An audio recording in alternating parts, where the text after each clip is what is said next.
Well, welcome back to part 2 of the Everything Real Estate Show with David Angione. And our sponsors for this are eMortgage with Stephanie Sansone and Ryan from the home inspection company. And I forgot his name, so we'll delete that.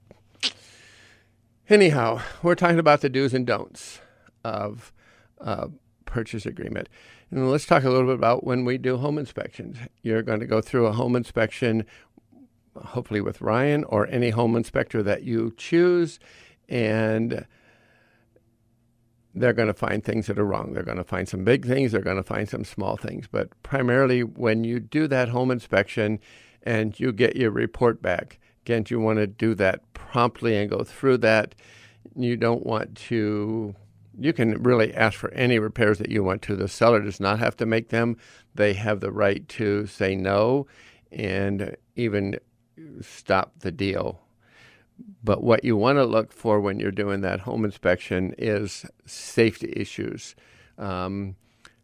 such as broken glass, chipping paint, electrical service that may or may not be up to date where it should be, faulty plugs, a faulty GFCI, which is that ground fault interrupter.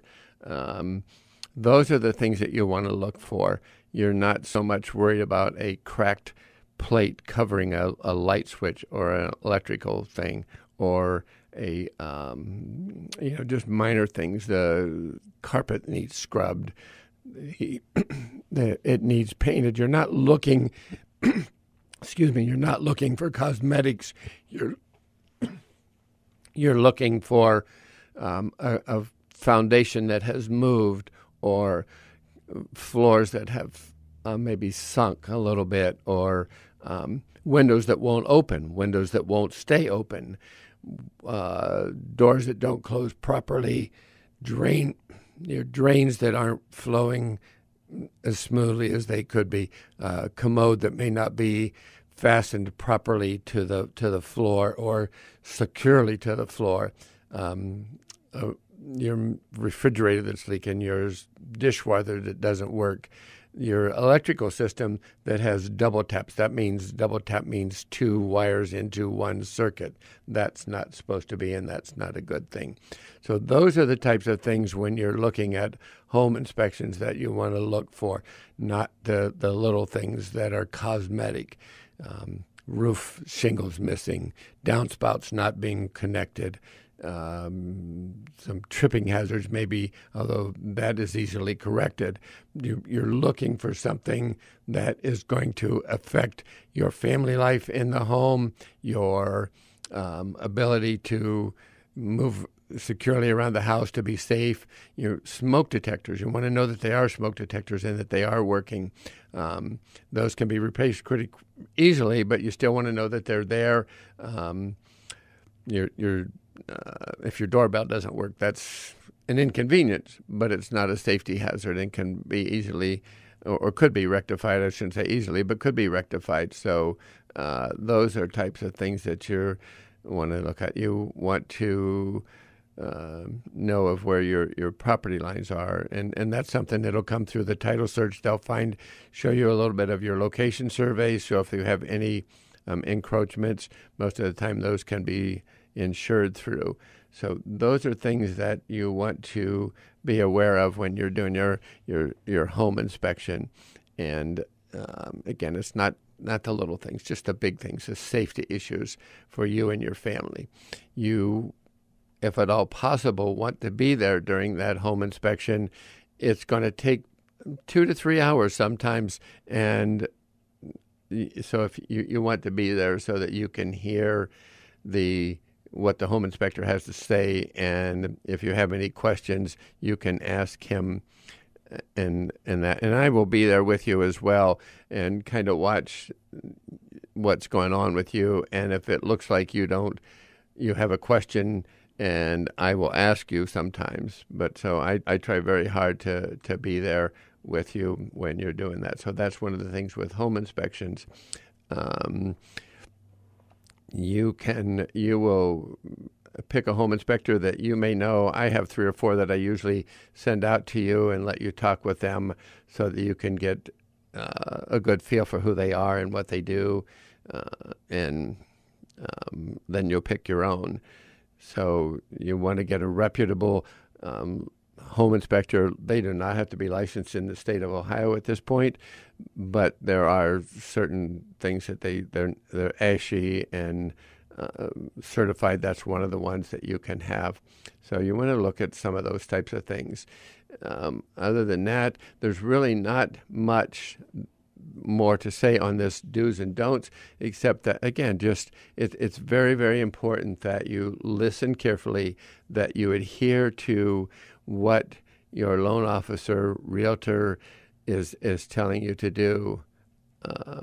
So those are kind of some of the things there that you're doing, and sometimes it's a very long process. If you use some of the OFA programs, which is a grant money that comes to you to help you with your closing cost or down payment, that's a longer process. So you need to start that as early as what you possibly can.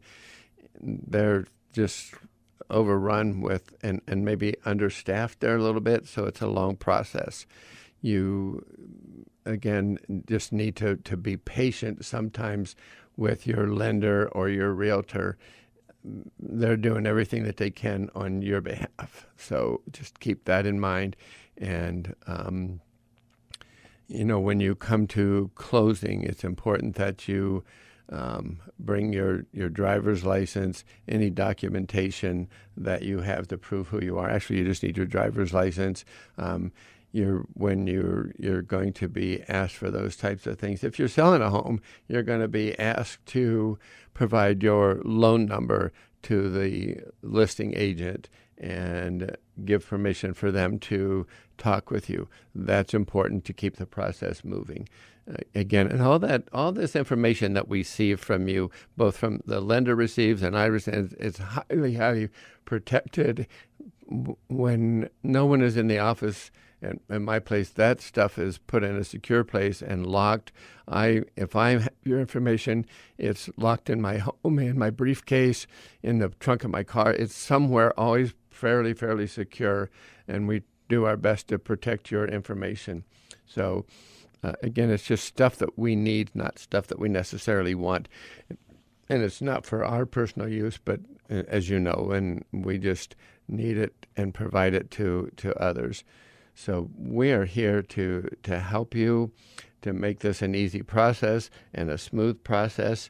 So again, just to reiterate some of the things of the don'ts as we close out here.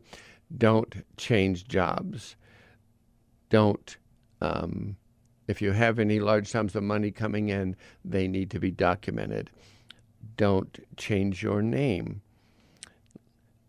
Don't take any time off that's not paid. Don't try very hard not to schedule any vacations or time off during this before you get your closing. If you have money, don't deposit any monies outside of your payroll deposits, particularly cash or sale of personal property. Many guidelines require substantial documentation to the source of these deposits. So if you sell a car, you're going to want to provide, along with the deposit, you're going to want to provide a bill of sale for that car or any other property. Don't open or increase any liabilities, including credit cards, student loans, or any other lines of credit during this loan process. It's about a 2-month process to get this loan, and I know that seems like a long time, but when you compare it to what you're trying to do and purchase your home, 2 months is a short period of time to delay those things. And if you receive any gift from a relative, employee, union hall, or nonprofit organization, you need to notify your loan officer and being able to document that. any change of address, phone or email. That's very, very important because documentation is going to may be sent to you, and if it goes to your old address or old email, who knows where the emails go. It's going to get bounced back, and then we're going to have to try and find out where you are to get that back to you. Address, it's going to come back to us. It's going to delay the process. So if you have money that you've got initially for your closing and it gets depleted, you need to let your loan officer know, again, so that we don't have that delay at the time of closing. If there's any change in your income, loss of income, you need to let the loan officer know so that we can begin to deal with that right away. If you changes in your employment, if you get promoted, demoted, a job loss, all of those things need to let your lender know. They know how to deal with these things when they happen. And unfortunately, they do happen. So it's important that you do that. Again, stay employed through the loan process. Save money to your account for verification of assets.